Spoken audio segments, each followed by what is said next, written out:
हाँ, मैं माँ को काफिर समझती थी और पापा को भी काफिर समझती थी। एक बार अम्मा को दीन बड़ा है, अल्लाह बड़ा है, तुम ना जाओ। तो मैं इतनी जिहाद माइंडसेट में हुई थी कि मैं कुछ भी कर सकती थी इस्लाम के लिए। मुझे उन लोगों ने जो कुछ बोल रहे थे, मैं हाँ ठीक है, मैं नहीं जाती हूँ, ऐसे बोलने की शुरू की।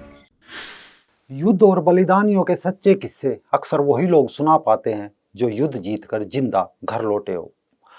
आज एक ऐसा ही प्रोग्राम हम लेकर आए हैं। एक किस्सा है केरल के कासरगोड में जन्मी एक लड़की का।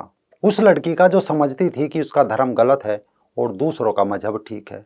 वो लड़की जो समझने लगी थी कि दुनिया में प्रेम सबसे बड़ी चीज है, लेकिन उसे नहीं पता था कि प्रेम के पीछे एक फरेब भी है। और फरेब भी कोई छोटा मोटा नहीं, बल्कि संगठित रूप से एक एजेंडा, एक उद्देश्य जिसके पीछे खड़ी जिहाद हंस रही थी। नमस्कार दोस्तों, रंग दे बसंती देखना शुरू कर चुके हैं आप। मैं हूं राजीव चौधरी। आज हमारे इस खास शो में हमारे साथ जुड़ चुकी है केरल से ओ श्रुति। ओ श्रुति जो जिहाद का शिकार होकर रहमत बन गई और फिर एक दिन आंख खुली तो वापस श्रुति बनी। लेकिन इस बीच श्रुति ने यह जाना कि कैसे एक लड़की का ब्रेन वॉश किया जाता है, कैसे उसका धर्म परिवर्तन किया जाता है, यहाँ तक कि उसे माता पिता भी काफिर दिखाई देने लगते हैं। इस पूरे प्रकरण पर श्रुति ने फिर एक बुक लिखी, स्टोरी ऑफ एक रिवर्जन, ताकि दूसरी लड़कियां जाग सके और श्रुति की तरह उनका ब्रेन वॉश ना हो। श्रुति जी, रंग दे बसंती के इस मंच पर आपका बहुत बहुत स्वागत है। श्रुति जी, अगर द केरला स्टोरी मूवी ना आती तो शायद आपकी चर्चा इतने बड़े स्तर पर ना होती। लेकिन फिर भी कुछ लोग, खासकर इस्लामिक लोग, मूवी को एक प्रोपगेंडा बता रहे हैं। आप तो खुद जिहाद की एक विक्टिम रही हो, पीड़ित रही हो, तो मूवी में कितना एजेंडा है और कितना प्रोपगेंडा? देखिए, ये केरला स्टोरी फिल्म में देखी हूँ। इसमें कई एनी टाइप प्रोपेगेंडा मुझे देख नहीं पाई। इसमें एक क्या सच्चाई है इसको दिखाए गए हैं। जो कुछ केरला में कितने लड़कियां अनुभव कर रहे थे और अनुभव कर रही हैं अब भी, इसके बारे में बहुत अच्छे से आधुनिक टेक्निक यूज करके दिखाए गए हैं। इसमें कुछ एडिंग नहीं है। सिनेमा होते हैं तो, फिल्म होते हैं तो कुछ एक्सैजरेशन सब कुछ होती है ना। यहाँ मुझे एक छोटी सी एक्सैजरेशन भी देख नहीं पाई, क्योंकि मैं खुद एक आइडियोलॉजिकल कन्वर्शन का विक्टिम हूँ। तो वैचारिक परिवर्तन का शिकार हुई थी एक बार मेरे जीवन में। तो मुझे ऐसा एहसास हो रहा था कि अ, एक लड़की प्यार होकर, प्यार के द्वारा कन्वर्शन होकर, कन्वर्शन के बाद क्या क्या होती है, इसके बारे में फिल्म में दिखा रहे हैं। तो कन्वर्शन के बाद में क्या कुछ हुआ था मेरे जीवन में, वो ही वहां देख रही थी। क्या कुछ एक हमारा एक मन परिवर्तन होती है ना, हमारा थिंकिंग, हमारा एटीट्यूड, हमारा एक्शंस, सब कुछ चेंज हो जाती है हमारे ईश्वर के ओर, और धर्म के ओर, और राष्ट्र के ओर हमें एक तरह की विद्वेष बनती है, और नफरत हो जाती है। और we feel like enmity towards God concept of Sanatana Dharma, when we hear about Hinduism, when we hear about our country, when the converted person feels a type of hatred towards it. In that way, religious radicalization happening in our, not only in Kerala, in all over the world actually, but it is more evident in Kerala. सो इसके बारे में कुछ दिखाए गए हैं, वो सच्चाई है। कुछ प्रोपागेंडा की बात नहीं है इसमें। अगर यहाँ टेररिज्म और रेडिकलाइजेशन वगैरह स्टॉप करना है केरल में, यानी कई अदर स्टेट्स में, ये रेडिकलाइजेशन और टेररिज्म को स्टॉप करना है, तो ये इसी तरह की फिल्म और इसी तरह की एक्टिविटीज आना ही चाहिए, दिखाना ही चाहिए। अगर इसमें शर्मिंदा की कोई बात नहीं है। ये शर्मिंदा, इसमें इससे हम शर्मिंदा होना चाहिए, फिल्म से शर्मिंदा नहीं होने चाहिए हम। फिल्म में जो कुछ कही हुई है, वो यहाँ हुआ है, रियलिटी में हो रही है, इसमें हम शर्मिंदा होने चाहिए। इसमें प्रोपेगेंडा की कोई बात नहीं है। सारी माँ बाप और बच्चे देखने चाहिए ये सिनेमा। सच्चाई दिखाई गई। श्रुति जी, आप एक पीड़ित रही। अब मेरे एक सवाल के अंदर दो सवाल समझिए। आपने अपने छोटे से जीवन में जन्म लेकर श्रुति का सफर तय किया, फिर आपको रहमत बनाया गया, इसके बाद फिर आप लौटकर श्रुति बनी। इन तीन सफर ने आपको क्या सिखाया, ताकि बाकी लड़कियां भी सीख सके या कहो सबक ले सके? देखिए, मैं श्रुति होकर पैदा हुई थी, मतलब मैं हिंदू थी, ब्राह्मण कास्ट में पैदा पैदा हुई थी। मगर उस वक्त मुझे तो कॉमनली क्या क्या मालूम होती है, कॉमन हिंदू को उतना उतना ही मुझे मालूम थी।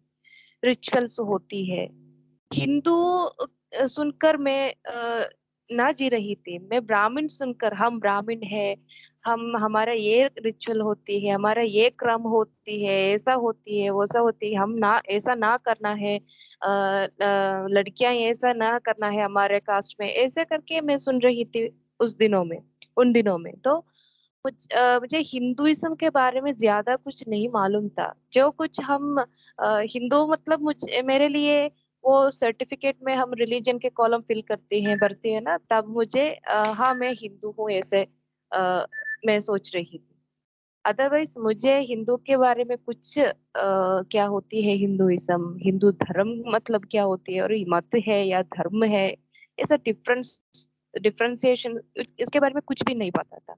रिचुअल्स अटेंड करती थी, सेरेमनीज अटेंड करती थी, मगर उसके पीछे क्या साइंटिफिक रीजंस है, साइंटिफिक थिंग्स है, इसके बारे में कुछ ना पता था। तो इस टेलीविजन में, दूरदर्शन नेशनल चैनल में तो बहुत ज्यादा पुराण कथा बेस्ड सीरियल्स होती थी ना, वो भी देख रही थी।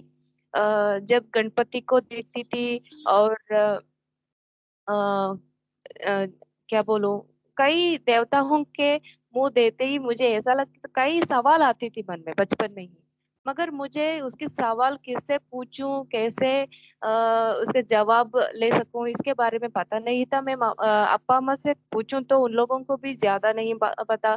तो गाँव वाला होती है ना, जो कुछ सवाल बच्चों पूछेंगे, जवाब नहीं मालूम है तो वापस पूछेंगे, तुम क्यों क्यों स्कूल जाते हो, कॉलेज जाते हैं क्यों, ये इस तरह के सवाल पूछने के लिए जाते हो क्या, कुछ ना पढ़ने के लिए कुछ और नहीं है क्या, ऐसे ऐसे पूछते थे। तो ये एक तरह की डिस्करेज करना होती है ना। तो किसी और से पूछेंगे, तो बड़े लोगों से पूछेंगे तो उन लोगों भी जो कुछ आंसर देते हैं वो तो मेरी आईक्यू लेवल में मुझे डाइजेशन होना चाहिए, वो तो नहीं होता था। तो बाद में सवाल पूछना छोड़ दी, मगर सवाल मेरी मन में ही थी। डिग्री पढ़ते समय क्या हुआ कि मेरी सहेलियां, और फिर मैं अध्यापिका थी, तो अध्यापिका की काम करते हुए मेरे सहयोगियों, मेरी स्टूडेंट्स के ओर से भी मुझे ये इस्लाम मत की प्रभाव आने लगी, और मुझे इस्लाम मत के एक कन्वर्शन के ओर सोचने शुरू किया मैं। फिर कैसे ये हाउ इट हैपेंड ऐसे पूछेंगे तो कैसे ये हुआ आपके साथ, ऐसे ऐसा कैसा हुआ पूछेंगे तो मुझे रिलीजन कन्वर्शन के बारे में, इसके बारे में कुछ ना पता था। मैं कॉलेज जाती थी पढ़ने के लिए, पढ़कर डिग्री कंप्लीट कर कर पोस्ट ग्रेजुएशन या किसी काम में जाकर, मुझे मेरा ऐसा एक फोकस था, मेरा एम तो ऐसा था। मगर कॉलेज में एक रमजान महीने में मेरी सहेलियां, कई सहेलियां अरब लैंग्वेज में लिखे हुए किताब लाए थे। मैं छूने के लिए कोशिश की, मगर मुझे छूने के मना किए, और ऐसे कर रहे थे कि मैं पूछे क्यों, तब उन लोगों ने बोल रहे थे कि ये आप छूने वाले नहीं हैं, आप मुस्लिम हैं, आप काफिर हैं, ऐसे ऐसे बोल रहे थे। तो क्यूरियोसिटी में मैं पूछी, ये क्या होती है काफिर, मुझे ये नया नया वर्ड सुन रही हूँ मैं, मेरी भाषा में तो काफिर वर्ड नहीं है, और हम मुस्लिम में नया सुन रही हूँ।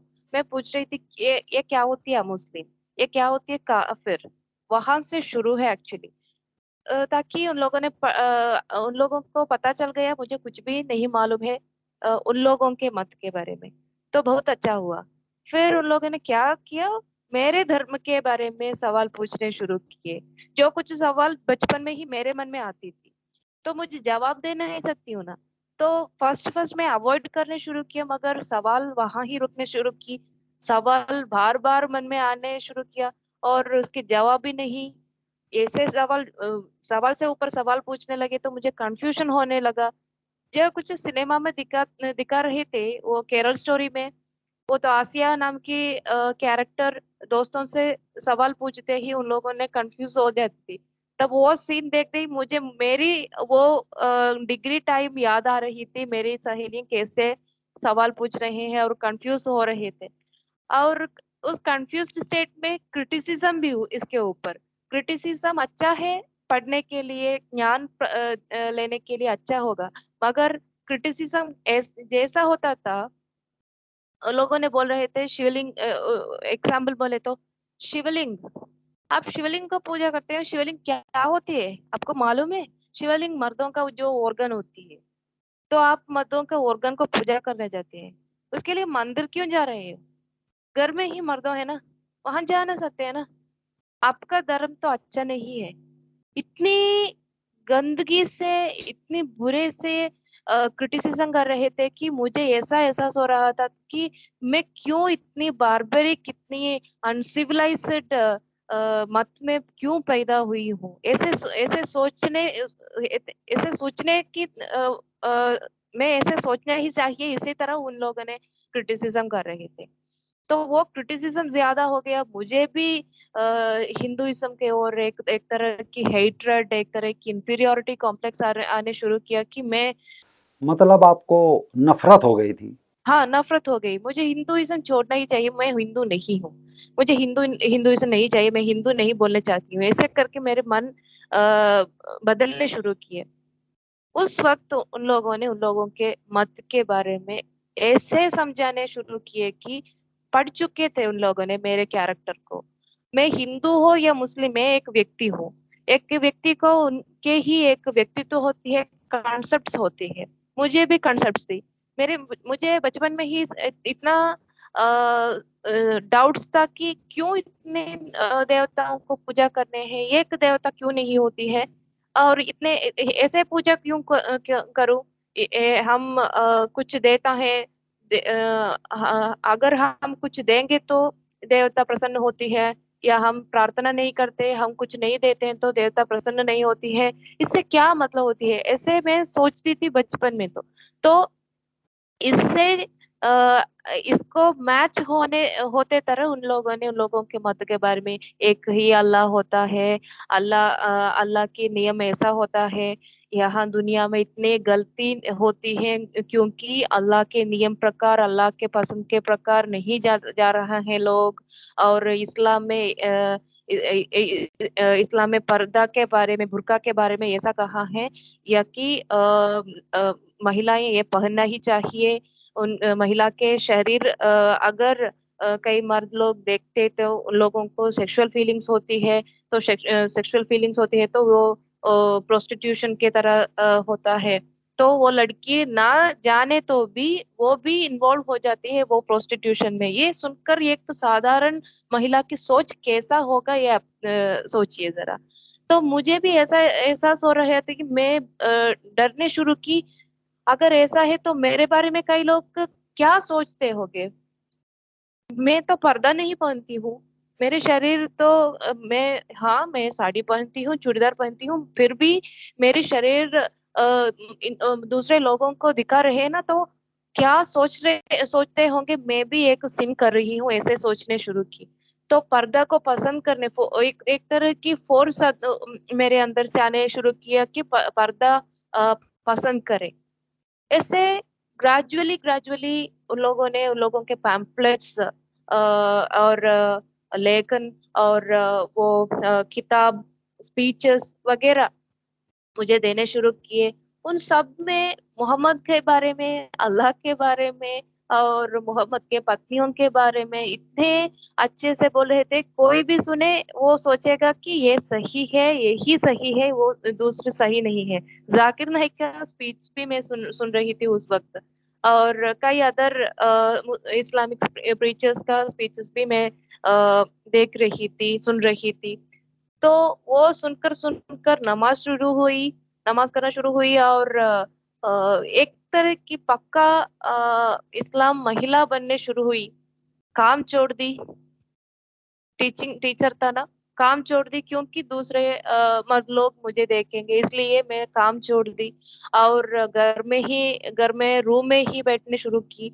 और फिर ऐसा मेरे फ्रेंड्स और कॉलिग्स कहने शुरू किए कि तुम नमाज तो शुरू किए हो और तुम्हारे रोजा भी तुम ले रही हो, वो सब ठीक है, मगर तुम्हारा नमाज और तुम्हारा रोजा सब अल्लाह एक्सेप्ट करना है तो तुम इस्लामिक महिला तरह की जीना ही चाहिए। इंटरनेट में सर्च करेंगे तो ये भी ऐसा ही मालूम हुआ। तो मैं फिर एक बार पूछी उन लोगों से, उन लोग यही बोल रहे थे, हाँ वो सही है, तुम्हारा नमाज और तुम्हारा रोजा सब कुछ एक्सेप्ट करना है, अल्लाह एक्सेप्ट करना है तो तुम इस्लाम महिला ही होना चाहिए। इसलिए क्या करूं? इसलिए तुम इस्लाम लीगली एक्सेप्ट करना पड़ेगा। तो इस्लाम में ये ऐसा विश्वास होती है, तो जो विश्वास पूर्वक शहादा कलीमा कहती है तो ध्यान करती है तो इस्लाम बनती है। इस तरह मैं इस्लाम ऑलरेडी बन चुकी थी, नमाज वगैरह शुरू हुई हुई थी। मैं मेरे घर में कहने चाहती थी कि मेरा विश्वास तो आपके हिंदुइज्म की ओर नहीं है, मेरा तो मैं इस्लाम में बिलीव करती हूँ और मैं इस्लाम की ओर जाने चाहती हूँ। आप जो प्रार्थना करते हैं वो मूर्ति वगैरह आपको कुछ भी देने के लिए कुछ भी न देंगे, और हमारे साथ मेरे साथ इस विश्वास में आओ, ऐसे करके बोलने चाहती थी। मगर मेरे फ्रेंड्स और मेरी कोलिग्स और एक मौलाना भी था, मुझे मदद किए थे कन्वर्शन सेंटर के और जाने के लिए, रेफरेंस लेटर देने के लिए वगैरह। तो उन वो भी मुझे मना कर रहा था कि मत कहो, अब घर में कहेंगे तो उन लोगों ने, वो आरएसएस तरह की संगठनों से बोलेंगे तो आपका काम नहीं चलेगा। आप मत बोलो कन्वर्शन के बारे में। एक दिन अचानक से घर से बाहर निकल कर जाइए और कन्वर्शन सेंटर में ज्वाइन कीजिए, ऐसे उपदेश दे रहे थे उन लोगों उस वक्त। तो कई ग्रुप्स हैं हमारे समाज में, उन लोगों ने टारगेट करते हैं, टारगेट करके इसी तरह ब्रेन वॉशिंग सिस्टम है, एक ब्रेन वॉशिंग सिस्टम से इन लोगों ने कन्वर्शन करते हैं। तो इतने ऐसा तरह के एक ग्रुप हमारे समाज में है, तो इन लोगों ने मुंह बंद कर रहे हैं जो कुछ सच्चाई दिखा रहे हैं। उन लोगों ने इन लोगों का मुंह बंद करना है जो कुछ ये काम कर रहे हैं। मगर प्रोपोगंडा कहते हैं इसको, फिल्म को। फिल्म प्रोपोगंडा नहीं, प्रोपोगंडा ये होती है जो जिन्होंने ये काम करती हैं, कन्वर्शन के काम करती हैं। अगर इन्होंने कहते हैं इस्लाम में ये कुछ नहीं कहा है तो इन लोगों ने इन लोगों को बंद करना है, स्टॉप करना है, इन लोगों के काम स्टॉप करना है, टेररिज्म स्टॉप करना है। मगर टेररिज्म के और कुछ भी ना कहते हैं, और इन लोगों के काम भी उन लोगों ने स्टॉप नहीं करते हैं। और जो कुछ सच्चाई बोलते हैं उन लोगों के मुंह तो बंद करने के लिए बहुत तेजी से आ रहे हैं। ये मुझे पता नहीं चलती है क्यों होती है। अच्छा श्रुति जी, ये बताओ कि जब आप श्रुति से रहमत बनी उस टाइम आपकी एज यानी आयु कितनी थी और कितने टाइम तक आप रहमत बनी रही? रहमत बनी रहने के साल के बारे में पूछे तो वो तो 5 साल होगा, क्योंकि मेरा नाम रहमत में पहले ही एक्सेप्ट की थी और शहादा काली में भी पहले एक्सेप्ट की थी। लीगल कन्वर्शन के लिए मैं कन्वर्शन सेंटर मलप्पुरम पोनानी में गई थी। तो 5 साल से ऊपर में भी होगा, और मेरा उम्र उस वक्त तो 23 हुआ था, 23 था। तो कन्वर्शन सेंटर जाके वहां का एक्सपीरियंस भी बड़ा था। जो कुछ आज हम फिल्म में और हमारे समाज में हम देख रहे हैं, लव ट्रैप जिहाद और आइडियोलॉजिकल जिहाद और कई तरह दूसरे एक तरह की जिहाद होती है, वो सब सही है, इसके बारे में मुझे पता लगा वहां कन्वर्शन सेंटर में जाकर। मगर उस वक्त मुझे ऐसा नहीं समझ मैं ऐसा नहीं सोच रही थी कि ये लव ट्रैप जिहाद है और इसी तरह है। मुझे ऐसा एहसास हो रहा था कि लव करके लवर्स के लिए कन्वर्शन होने के लिए कन्वर्शन सेंटर आए हैं लड़कियां। 65 मेंबर्स थे कन्वर्शन सेंटर में, इंक्लूडिंग मी। तो उनमें मेजोरिटी यंगस्टर्स थी, लड़कियां। लड़कियों के लिए कहीं और जगह है सेंटर के अंदर ही। तो वहाँ 65 मेंबर्स इंक्लूडिंग मी, उसमें मेजोरिटी यंगस्टर्स टीनेज उम्र के लड़कियां थी। उन लोगों में मेजोरिटी भी लवर्स के लिए, लवर्स के घर वालों के लिए, बॉयफ्रेंड के लिए, बॉयफ्रेंड के घर वालों के लिए वहां कन्वर्शन होने के लिए आए थे। तो लव ट्रैप जिहाद है। उन लोगों को मत से ज्यादा लवर्स को चाहिए, बॉयफ्रेंड को चाहिए, बॉयफ्रेंड के लिए कुछ भी कर सके इसलिए कन्वर्शन सेंटर आ गई। उन लोगों को माँ बाप से इतने नफरत थे कि कोर्ट जाकर वहां कोर्ट में बॉयफ्रेंड के और बॉयफ्रेंड से जाने चाहती हूँ, मम्मी पापा के साथ नहीं जाती हूँ, इसे बोलकर उसके बारे में प्राउड से बोल रहे थे, बहुत अभिमान से बोल रहे थे लड़कियां। कितने ब्रेन वॉशिंग हो रही है वो तो मैं खुद मेरी आंखों से ही देखी हूँ। और उसके बाद वहाँ एक एक लड़की का जीवन में पड़ चुकी थी। क्या हुआ था उन लड़कियों के, कई लड़कियां बॉयफ्रेंड के साथ जीने के लिए आई थी क्योंकि उसके साथ फिजिकल हुआ है और कोई रास्ता नहीं है, उसके साथ जीना ही चाहिए इसलिए मतांतरण के लिए आए थे। कई लड़कियों का शादी हुआ था, बच्ची बच्ची थी, बच्ची होने के फिर कन्वर्शन होने के लिए आए हैं। तो ऐसा भी ट्रिक चल रही है, पहले लव करता है, लव के बाद शादी करता है, शादी के बाद बच्चे होती ही कन्वर्शन के बारे में बोलते हैं। इन कई केस में क्या होती है, लव होते ही शादी के और आते ही कन्वर्शन के बारे में बोलते हैं। उस वक्त तो फिजिकल अटेम्प्ट हो जाता है। तो लव ट्रैप जिहाद में तो ये तो नंबर बहुत कम होगा जिन लोगों का फिजिकल अटैक नहीं हुआ है। बहुत ज्यादा लड़कियों लव ट्रैप जिहाद में घुसकर सब कुछ उन लोगों का सप्रेस हो जाती है। श्रुति, यहाँ एक छोटा सा सवाल है कि कब और कैसे आपके मन में आया कि आप एक दलदल में फंस चुकी है और अब कैसे भी करके आपको इससे बाहर आना है। मुझे ऐसा कभी वहां से एहसास नहीं हुआ था कि मैं फंस चुकी हूँ। मुझे डर था। मुझे एक तरह की एक स्पिरिट मेरे मन में थी कि जाओ वहां क्या है देख कर आओ, ऐसे करके एक स्पिरिट में अकेली जा रही थी वहां कन्वर्शन सेंटर के अंदर से भी मुझे मैं गलत कर रही हूँ और क्या कर रही हूँ इसके बारे में कुछ ना एक ऐसा एक सोच नहीं थी, मगर मेरी माँ की याद आती थी। हाँ, मैं माँ को काफिर समझती थी और पापा को भी काफिर समझती थी। एक बार अम्मा को मैं I have beaten her once when I was at her at my home because she was stopping me to do namaz without knowing that I am going to do namaz। मैं नमाज के लिए जा रही हूँ इसके बारे में पता नहीं थी अम्मा को, मगर अम्मा कुछ खाना बनाकर मुझे आगे गाओ बेटा ऐसे करके आ रही थी। मैं तो नमाज नहीं कर सकती हूँ ना, इसलिए अम्मा आकर ब्लॉक हो जाती है, ऑब्जेक्ट हो जाती है, तो इसलिए मैं अम्मा को पेट पेट पर मारकर दूर किया। तो उसी तरह की गलती सब कुछ मैं किया हूँ, मगर मुझे मेरी अंदर मेरी मन में थोड़ा सा माँ के और प्यार था। तो माँ का याद आती थी। एक बार ईश्वर का रूप भी दिखाई गई थी मेरे को। उस वक्त मैं समझी नहीं क्या हो रही है, किस लिए ईश्वर का रूप दिखा रही है, किस लिए माँ की याद आ रही है, इसके बारे में मुझे पता नहीं था।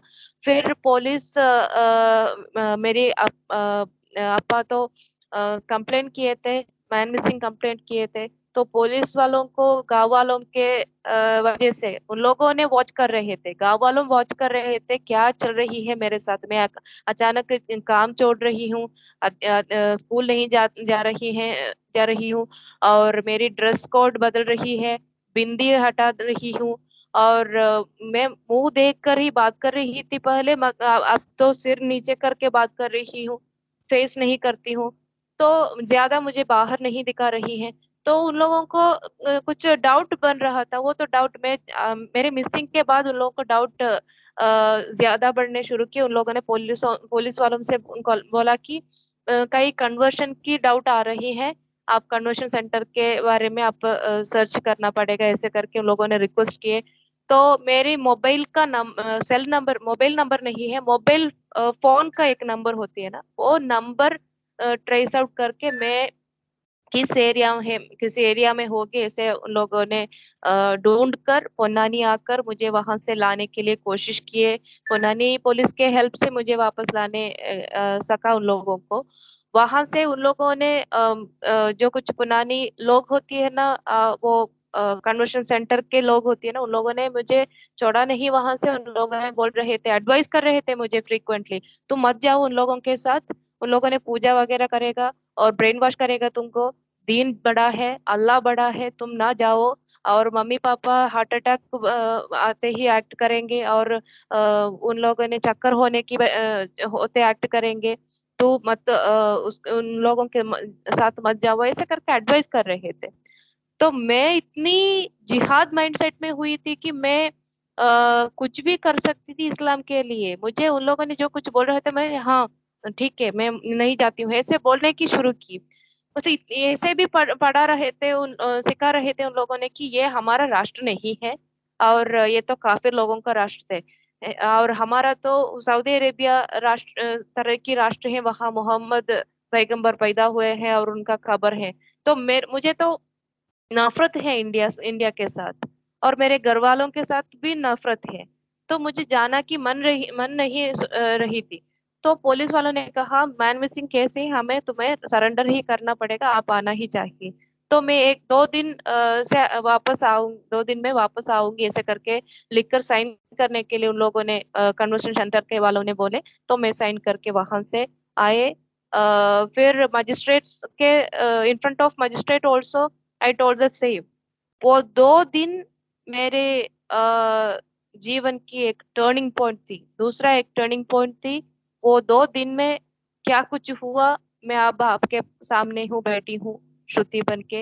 मेरी पापा अम्मा को पता नहीं चल रहा था कि कहाँ ले जाऊँ ये लड़की को, कैसे ये इसके सर से ये आइडियोलॉजी को निकाल दूं, कैसे हमारे पुरानी श्रुति को मिलेगा, ऐसे करके सोच सोच कर उन लोग इतने तंग हुए थे। फिर कई हिंदू संगठनों लाइक ऐक्य वेदी के इन केरला और विश्व हिंदू परिषद के लोग सब कुछ काउंसलिंग करने शुरू किए, मगर उन लोगों को डाउट हुआ कि ये बदलता नहीं है। तो इसके बाद विश्व हिंदू परिषद के एर्नाकुलम में विश्व हिंदू परिषद के ऑफिस से एक सर ने एडवाइस किया पापा अम्मा को कि एर्ना त्रिपुनितुरा त्रिपुनितुरा में थे हम, अब तो तिरुवनंतपुरम में है। त्रिपुनितुरा में एक सेंटर है, वहाँ योगाचार्य KR मनोज जी है, उसके पास ले जाइए, उनके पास ले जाइए। उन्होंने बोलेंगे क्या करना है क्या ना करना है, एडवाइस देंगे आपको। जाइए, बहुत ज्यादा लड़कियों को, बहुत ज्यादा लोगों को वापस लाए हैं ऐसे आइडियोलॉजी के लिए, और कई तरह की कन्वर्शन हुए हुए कई लोगों को वापस लाए हैं उन्होंने, ऐसे करके। तो मेरे पापा अम्मा तो मुझे वहां से त्रिपुनितरा ले आए। तो मुझे ऐसा, मैं ऐसा सोच रही थी कि मुझे अब तो मैं हो गई मेरी, मुझे नेक्स्ट एक्टिंग करना नहीं चाहती हूँ, क्या रियलिटी है ऐसी तरह जीना चाहती हूँ। मैं तो बोल रही, मुझे तो इतना एम था कि मैं गुरुजी को ही योगाचार्य मनोज जी है ना, गुरुजी को ही मैं मतांतरण करती हूँ पहले। तो गुरुजी को मतांतरण करेंगे तो शिष्यों को मिलेगा, और पापा अम्मा को कन्वर्ट करना आसानी से हो जाएगा। तो मैं ऐसा सोच रही थी। यहाँ आकर गुरुजी से बातचीत हो गई, 2 घंटे का बातचीत हो गई। इतनी एरोगेंसी से, इतनी गुस्से से मैं बात कर रही थी, इतनी आ, अपमान करते तरह बात कर रही थी मैं। अच्छा, आपको लगता होगा कि ये तो काफिर लोग हैं। हाँ, काफिर लोग समझते थे। तो मैं बोल रही थी, तो मैं रहमत हूँ, मेरा नाम श्रुति नहीं है। गुस्से से बात कर रही थी, मेरा नाम रहमत है, मेरा नाम श्रुति नहीं है, आप मुझे श्रुति नहीं बोल सकते हो। आप कुरान में ही कुरान रखकर ही बात करना है, आप मुझे आपका गीता और वेद उसके बारे में कुछ ना सुनना है। मैं तो कुरान में विश्वास करती हूँ, ऐसे करके बहुत ज्यादा मेमोरीज बोलना है बोलते हैं तो मैं सब कुछ लिखा हूँ। मेरा एक किताब है, दिखाती हूँ, स्टोरी ऑफ रिवर्शन। ये तो अंग्रेजी में है, हिंदी ट्रांसलेशन नहीं हुआ है। ट्रांसलेशन बहुत से जल्दी से होगा ऐसे सोच रही हूँ। इसमें सब कुछ डिटेल एक्सप्लेनेशन है, नरेशन है मेरी एक्सपीरियंस के बारे में। तो यहाँ ऐसा एक अनुभव था कि मेरे तो जो कुछ अहंकार थी मेरे मन में, इस्लाम ही सही है, इस्लाम मत ही सही है, इस्लाम में जो कुछ बोली है अल्लाह के बारे में, मोहम्मद के बारे में, वो ही सही है, ऐसा एक अहंकार थी। मुझे सब कुछ पता है, मैं जो सच्चाई मुझे पता चल गई है वो सब लोगों को सिखाना है, ऐसा एक अहंकार थी मेरे लिए। वो अहंकार का तो सब कुछ, वो अहंकार सब कुछ क्या बोलूं, हिंदी मुझे उतनी आती भी नहीं है, मुझे एक्सप्रेस नहीं कर पाती हूँ उस दिनों का वो तो अनुभव।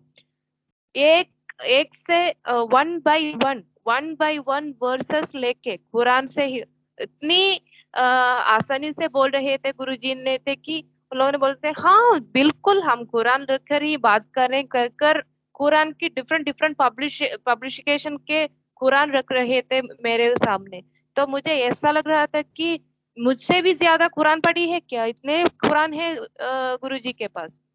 तो लोगों ने बोला कि आपको आप इस्लाम महिला भी हो और हिंदू हो, कुछ भी हो, आपको आप एक व्यक्ति हो, आपका एक इतने पढ़े पढ़े चुकी हो, टीचर भी थी, आपको एक आपका इंटेलेक्ट में, आपका एक रीजनिंग पावर में आपको ईश्वर है या नहीं, आप क्या सोचते हैं।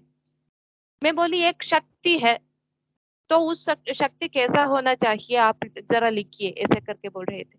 तो मैं ईश्वर है तो ऐसा होना चाहिए, दयालु होना चाहिए, कृपा होना चाहिए, भक्तों के और प्यार होना चाहिए, ऐसा जस्टिस के मूर्ति होना चाहिए, ऐसे करके एक कंसेप्ट थी मेरे मन में, वो जो कुछ मैं लिखा। तो महिलाओं के एक सब्जेक्ट देती हूँ, नारी, स्त्री, महिला, क्या लिखेंगे आप। तो मैं लिखी, पवित्र है, ऐसा है, जो कुछ पॉजिटिव एटीट्यूड है मेरे मन में वो सब कुछ मैं लिखी।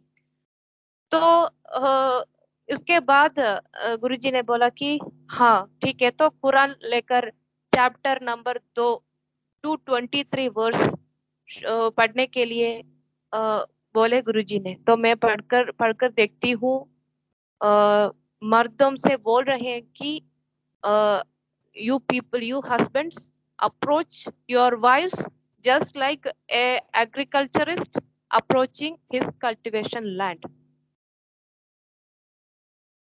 इसका हिंदी तो हिंदी में बोलने के तो मुझे उतना आसानी से नहीं सकती हूँ।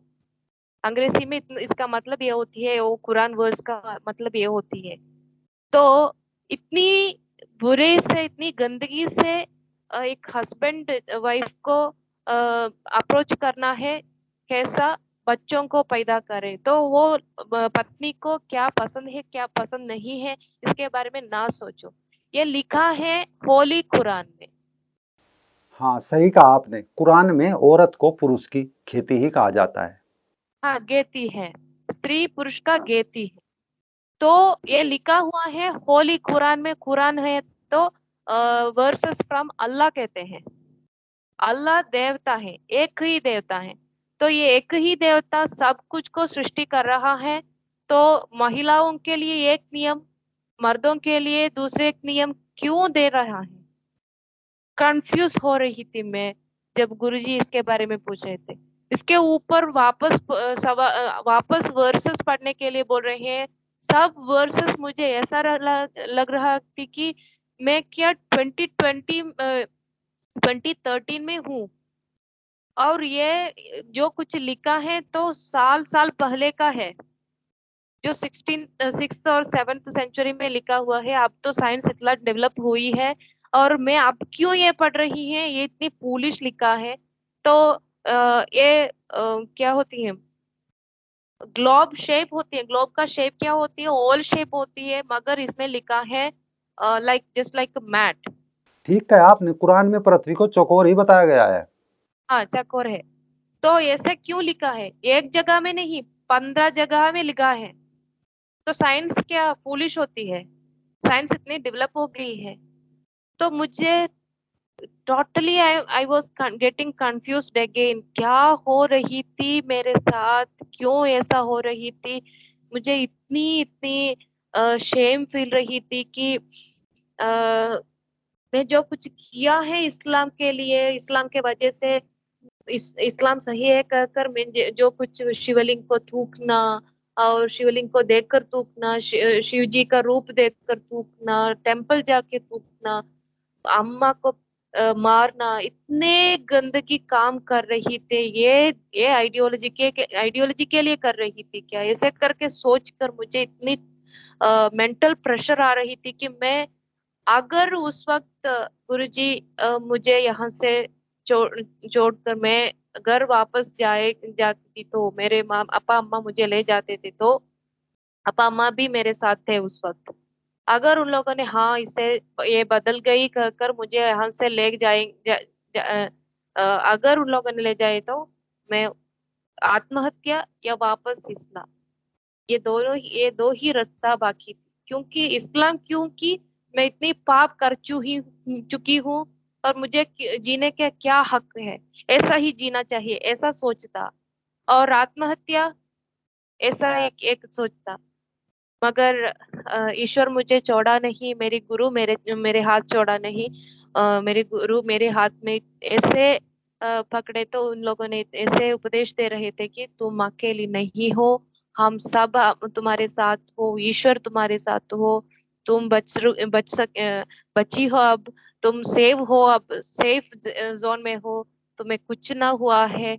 हम तुम जो कुछ सही रास्ता ढूंढ रही थी, आप सही रास्ता में आ चुकी हो अब। आप कुछ सीखना ही चाहिए, ऐसे करके यहाँ के आध्यात्मिक शास्त्र एक कोर्स है, उसमें से सनातन धर्म के बारे में पद परिचय से पढ़ने की एक मौका मिली मुझे। वहां से मुझे रियलिटी पता चलने लगा कि क्या होती है सनातन धर्म। ये तो शाश्वत धर्म है, शाश्वत होने वाले ईश्वर ही दिए गए हैं।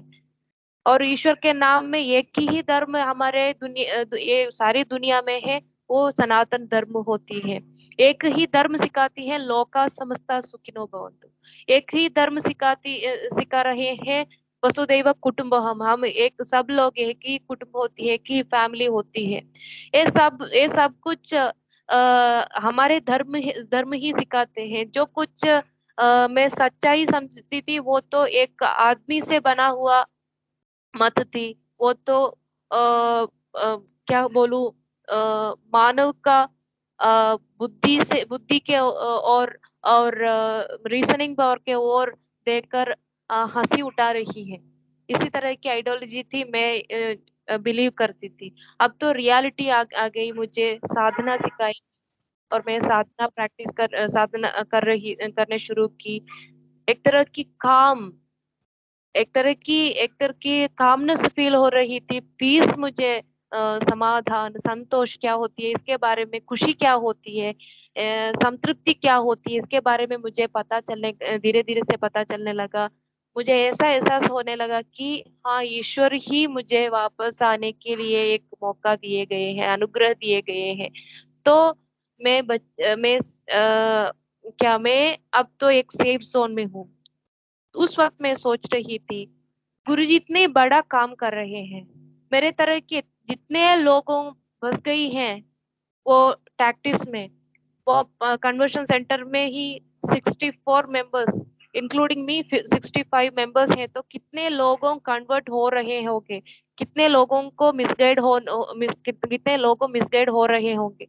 तो उतना मैं ऐसा सोच रही थी कि मैं इस्लाम मत सच सोचकर मैं उसे फैलाने के लिए निर्धार किए थे पहले। अब सच्चाई वो नहीं है, सनातन धर्म सच्चाई है, इसके बारे में मुझे गुरुजी दिशा दिखाई गई है, तो मैं क्यों मेरे पैर तो पीछे पड़ूं। मैं आगे आना है, मुझे आगे आना चाहिए। मैं गुरुजी के साथ ही उसके दूसरे शिष्यों के साथ यहाँ मिलकर, एक साथ मिलकर हम ये काम करना है। उस दिन से मैं गुरुजी के साथ हूँ, आर्ष विद्या समाजम से जुड़े हुई हूँ, आर्ष विद्या समाजम के लाइफ टाइम वर्कर बनकर 10 साल हो गई अब। अगर आर्ष विद्या समाजम नहीं होता और दूसरे हिंदू संगठनों ने गुरुजी के ओर मुझे नहीं भेजता, अपा अम्मा के साथ, मेरे अपा अम्मा यहाँ आचार्य मनोज जी के पास नहीं आता, तो मैं का आज वो फिल्म में दिखा रहे हैं ना आईएसआईएस के और रिक्रूट हुए हुए लड़कियों के बारे में। यानी आप भी यमन, सीरिया या अफगानिस्तान में होती और जिहाद के लिए लड़ रही होती, यही ना? जरूर जरूर, जिहाद के लिए लड़ने के लिए, सुन्ना बनने के लिए मैं भी जाती होगी उस वक्त। ईश्वर की कृपा, गुरु जी की वो तो सही संदर्भ में मेरे जीवन में आना, सब कुछ बदल बदल गई, सिचुएशन बदल गई। अच्छा श्रुति जी, मैंने कहीं सुना था कि आप एक बार नमाज पढ़ रही थी, ठीक उसी समय आपकी माता जी आपके लिए कुछ फल वगैरह लेकर आई थी। तो उस समय आपको इतना गुस्सा आया कि आपने अपनी माता जी को ही धक्का दे दिया था। हाँ, फल नहीं थी, और मैं बोली ना, मुझे मेरे एक फेवरेट फूड थी, वो प्रिपेयर करके मेरे और ले आ रही थी, प्लेट में लेकर आ रही थी। तो मैं नमाज वुजू होती है ना, वो वुजू करके नमाज के लिए जा रही थी। जस्ट 15 मिनट्स बाकी है मेरे सामने, वो 15 मिनट्स के अंदर नमाज करने चाहिए, अदरवाइज कला हो जाएगा ना। कला होगा तो ज्यादा करना पड़ेगा, सुबह से लेकर करना पड़ेगा। तो मुझे अम्मा ये फूड लाते ही मुझे ऐसा लग रहा है कि अम्मा इब्लीस होती है ना, शैतान कहते हैं, शैतान अम्मा के रूप में आकर मुझे ब्लॉक कर रही है, काफिर आ रही है मेरे सामने। तो मैं ना चाहिए मैं बोली, फिर भी फोर्स करे, गाओ ना करके आ रही है अम्मा। तो मुझे ऐसा लग रहा था कि मैं नमाज करना है, मैं अम्मा को पेट पे हाथ से मार कर दूर कर रही थी। अच्छा, बाद में इस चीज को लेकर आपको दुख या पीड़ा भी हुई होगी कि मैंने ये सब क्या किया था?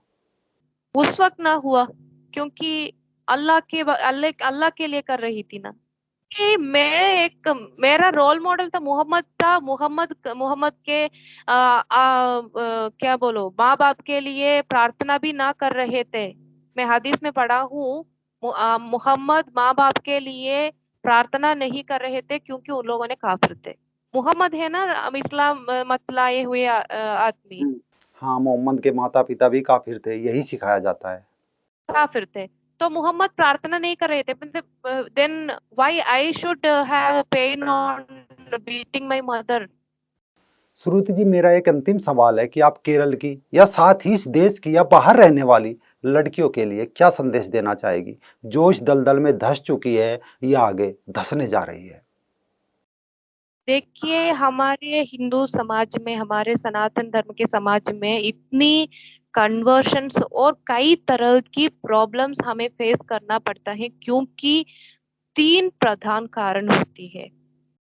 एक होती है, हम हमारे धर्म के बारे में सही तरह की एक क्या क्या स्टडीज नहीं दे रहे हैं हमारे बच्चों के लिए, हमारे समाज में ऐसा एक व्यवस्था नहीं है, सिखाने के लिए लोग भी नहीं है। सनातन धर्म का पंच कर्तव्य होती है, सनातन धर्म का पंच कर्तव्य ये होती है कि सही तरह की सही तरह में सीखना, सही तरह में अनुष्ठान करना, सही तरह में प्रचारण करना, सही तरह की अध्यापन करना। जब गुरु बोलते हैं अब तुम सिखा सकती हो दूसरों को, जब गुरु कहते हैं सिखा सकती हो तुम दूसरों को, तब सही तरह के अध्यापन करना। और पांचवी कर्तव्य होती है सही तरह की संरक्षण करना।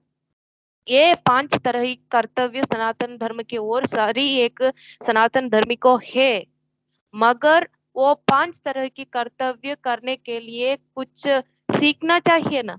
ये सही तरह की पढ़ाई कैसे होती है, इसके बारे में पद परिचय से ही सीखना चाहिए। हम अब टेम्पल रिलेटेड और कुछ मत पाठशाला होती है, धर्म पाठशाला होती है और आश्रम वगैरह है ना हमारे समाज में, वो आश्रम के ओर से भी धर्म पाठशाला होती है। वहाँ क्या सिखाते हैं हम? ग्रंथों को सिखाते हैं। हाँ हाँ सही है, हमें ग्रंथों है, बहुत ज्यादा ग्रंथों है, वेद है हमें, उपनिषद है हमें, आगम है हमें, इतिहास कथाओं भी है हमें, रामायण है, व्यास महाभारत है, वाल्मीकि रामायण है। बोलिए 10वीं कक्षा में पढ़ते हुए और एमबीबीएस स्टूडेंट्स के एक टेक्स्ट बुक लेकर एक फर्स्ट स्टैंडर्ड और सेकंड स्टैंडर्ड बच्चे को देंगे तो वो पढ़ेगा जरूर, ही विल रीड। मगर क्या लिखा है, कंटेंट क्या होती है, इसके बारे में पूछेंगे तो वो बच्ची क्या कहेगा? बच्ची वो फर्स्ट स्टैंडर्ड किड बॉय का और वो फर्स्ट स्टैंडर्ड लड़का का दिमाग, आईक्यू लेवल, एमबीबीएस स्टूडेंट का आईक्यू लेवल डिफरेंट है, एक तरह ही नहीं होती है। यानी आपके कहने का अर्थ है कि घर में, स्कूल में भी धर्म की शिक्षा दी जानी चाहिए, यही ना? धर्म में पद परिचय से लेकर एक सिस्टमैटिकल स्टडी होना चाहिए। जैसे हम स्कूल में एलकेजी से यूकेजी से फर्स्ट स्टैंडर्ड सेकंड स्टैंडर्ड ऐसे जाते हैं ना, एलकेजी से सीधा हम 10वीं कक्षा में नहीं जाते हैं। तो सिस्टमैटिकल स्टडीज होना चाहिए धर्म के बारे में। भगवान श्री कृष्ण भी एक गुरु का शिष्य थे, श्री रामचंद्र भी एक गुरु का शिष्य थे। अचानक उन लोगों ने बड़ा नहीं हुआ है, महत्व नहीं हुआ, महान हुआ है, अचानक नहीं हुआ है। लोगों को महान बनने वाले गुरु परंपराएं हैं यहाँ भारत में। तो हम भारत में गुरु परंपरा संप्रदाय थे और गुरु परंपरा देने वाले संप्रदान भी था। संप्रदान मतलब ज्ञान होती है, वो सिखाने चाहिए। हम तो उसके बारे में कुछ भी नहीं सिखाते हैं हमारे बच्चों के लिए। तो धर्म शिक्षण का धर्म शिक्षण होना ही एक पहला कारण है, इतने सारी गलतियां, इतने सारी प्रॉब्लम्स हम फेस करते हैं। दूसरा एक कारण है, हम हमारे चरित्र के बारे में नहीं सिखाते हैं हमारे जनरेशन के लिए। देखिए सैफ अली खान को पता है तिमोर एक चरित्र पुरुष है लोगों के मत में, करीना कपूर को पता नहीं है ये तिमूर कन्वर्टेड मुस्लिम है और यहाँ भारत में घुसाकर यहाँ के 1 लाख से ऊपर हिंदुओं को मैसेकर किए हैं। बिल्कुल सही कहा आपने। डिफरेंस ये होती है, हमारे समाज में हमारे भारत के असली चरित्र स्वातंत्र चरित्र है, रेनेसेंस हिस्ट्री है, कल्चरल हिस्ट्री है, ये इसके बारे में हम सिखाना ही चाहिए। मदरसा और संडे स्कूल के वजह से उन लोगों के मत के बारे में सिखाते हैं, मत के चरित्र सिखाते हैं।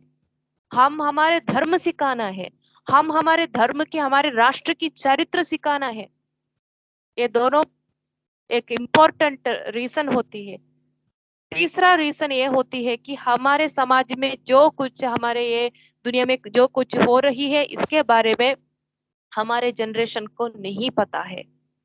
हमारे आर्ष विद्या समाज में डे बाय डे हमें 20 से ज्यादा कॉल्स आती है। वहां से रोते हुए माँ बाप ने कॉल करते हैं, मेरे बच्चे को बचाओ, मेरे बच्चे को बचाओ करके। क्यों का माता पिता कॉल रहे हैं, लव गॉस्पेल के और गिरे हुए लड़कियों का माता पिता कॉल रहे हैं, वो भी चल रही हैं, वो भी चल रही हैं। एक और इस्लाम से इस्लाम के ओर रिक्रूट हो रही हैं, दूसरे एक क्रिश्चियनिटी के ओर भी रिक्रूट हो रही हैं, वो भी चल रही हैं, सच्चाई कहेंगे तो। मगर ज्यादा ये इन लोगों ने ले जा रहे हैं हमारे हमारे समाज से, वो भी हम कहना ही पड़ेगा ना। तो ये सब कुछ हो रही है क्यों, और इतने लोग यहाँ आ रही है, ये उन लोगों ने कह रहे हैं ना लव ट्रैप जिहाद नहीं है। मैं बोली, मैं कन्वर्शन सेंटर में लव ट्रैप जिहाद में बसी गई लड़कियों को देखी हूँ, अब भी देख रही हूँ, 10 साल से देख रही हूँ, अब भी देख रही हूँ। लव ट्रैप जिहाद है यहाँ भारत में। लव जिहाद करने से वो छोटी सी होगा, लव ट्रैप जिहाद ही कहना पड़ेगा। लव ट्रैप जिहाद में और आइडियोलॉजिकल कन्वर्शन में फंसी हुई है लड़कियां, कितने लड़कियों लड़कों भी तो ये रेडिकलाइजेशन, इंडोक्ट्रिनेशन, सब कुछ यहाँ हमारे समाज में सिर्फ केरल में नहीं है और सारी दुनिया में चल रही है। और क्या हो रही है आसपास के घर में, क्या हो रही है इसके बारे में लड़कियों को पता नहीं होती है, बच्चों को नहीं पता होती है। तो करंटली क्या होती है हमारे समाज में, क्या होती है इसके बारे में कुछ भी ना पता चलती है। ये तीन कारण है। और एक कारण भी हम बोलना ही चाहिए, हमारा एजुकेशन सिस्टम में कंपैरेटिव रिलीजियस स्टडी, तुलनात्मक होती है ना उसको, हिंदी में ऐसा बोलते हैं, नहीं मुझे मालूम नहीं है। तुलनात्मक अध्ययन। हाँ, तुलनात्मक मत मत के बारे में तुलनात्मक स्टडीज भी होना चाहिए। क्या होती है सनातन धर्म, क्या होती है इस्लाम मत, क्या होती है क्रिश्चियनिटी, इसके बारे में दूसरे रिलीजन भी है ना, बौद्ध धर्म है और जैन धर्म है, इसके बारे में भी सिखाने चाहिए। कैसे सिखाने चाहिए? हमारा भारत तो एक संस्कृति है, कैसे? तर्क शास्त्र के रूप में सिखाना है, त्याज्य ग्राह्य बुद्धि से, मतलब अच्छा आइडियोलॉजी है तो ले सके, एक्सेप्ट करो, बुरा है तो छोड़ दो। श्रुति जी, आप देश की गैर मुस्लिम बेटियों को क्या संदेश देना चाहती हो? देश की बेटियों के लिए ये संदेश देना चाहती हूँ कि हम हमारे बारे में सही तरह से सीखना ही चाहिए, सीख कर हम बदलें। मतांतरण होना एक व्यक्ति का जो हमारे कॉन्स्टिट्यूशन में जो कुछ राइट बोले हैं, इसके बारे में सब कुछ मालूम है हमें, मगर इतना ही बोलना चाहती हूँ, सीख कर जाइए। एक लड़का अचानक आती है, तुम शादी का नाम है, शादी करूंगी, आओ मेरे मत के और कहते हैं, तो जाकर उस मत के बारे में अच्छे से पढ़कर वो लड़की के प्यार करना बुरा नहीं है, प्यार अच्छा है। अगर वो प्यार के ऊपर मत को ले आते हैं तो समझिए वो अच्छा इंटेंशन नहीं है, वो अच्छा इंटेंशन नहीं है।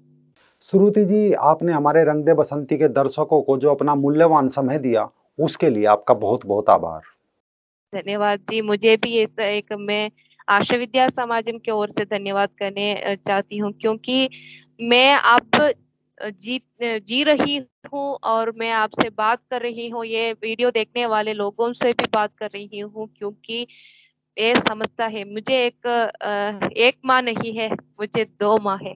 मेरा जन्म देने वाले मेरी माँ है और दूसरा माँ मेरे आशा विद्या समाजम है, और मेरे गुरु जी आचार्य मनोज जी, धन्यवाद उसके पैर में रखती हूँ, क्योंकि इतने ज्यादा लोगों से मेरे अनुभव क्या होती है इसे कहकर मेरे 10 से एक लड़की का जीवन तो सेव हो जाएगी, तो वो मेरा काम नहीं है। जो कुछ ज्ञान प्रदान किए गए हैं मेरे गुरुजी से, इससे मैं कर रही हूँ। तो धन्यवाद गुरुजी से और ईश्वर से और सब लोग से, आपसे भी धन्यवाद। तो दोस्तों, ये है श्रुति जी, जो रहमत बनी फिर श्रुति बनी। उस दलदल से निकलकर इन्होंने एक पुस्तक लिखी, स्टोरी ऑफ ए रिवर्जन। पुस्तक का लिंक डिस्क्रिप्शन में आपको मिल जाएगा। ये पुस्तक जरूर खरीदें। अपने चिर परिचित परिवार या रिश्तेदारी में किसी भी जानकार लड़की को उसके जन्मदिन पर या किसी और प्रोग्राम में पुस्तक को जरूर भेंट करें। वीडियो को लाइक और शेयर भी जरूर करें, ताकि श्रुति जी की आवाज़ किसी न किसी सेक्युलर लड़की के कान खोल सके, जिन्हें अभी तक लगता हो कि मेरा अब्दुल ऐसा नहीं है।